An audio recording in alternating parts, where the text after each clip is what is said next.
Dear audience, today we celebrate 15th August, Indian Independence Day. This is not just a date in history, it is a reminder of blood, sacrifice and courage.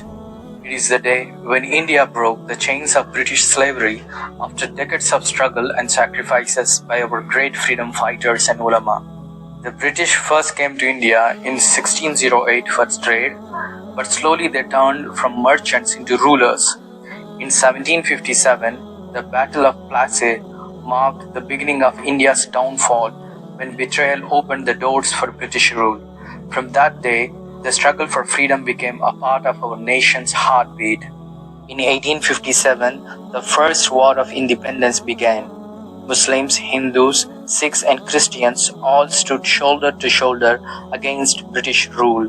But history shows that the earliest and strongest voices came from Muslims.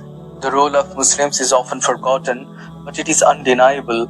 From Nawab Sirajuddin Dowla, who stood bravely in Bengal, to Tipu Sultan, who fought in the south, from Shah Waliullah Delvi, who awakened the nation spiritually, to Maulana Hussain Ahmad Madani and Maulana Abul Kalam Azad, who guided the freedom movement politically. Countless Muslim leaders gave their lives for India's independence.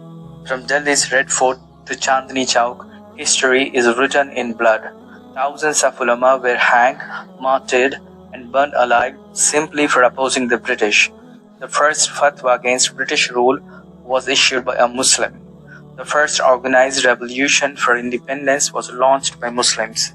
After 1857, Hindus, Sikhs, and Christians also joined the freedom struggle, creating a united front. Finally, after decades of pain and sacrifice, on 15th August 1947, India became free.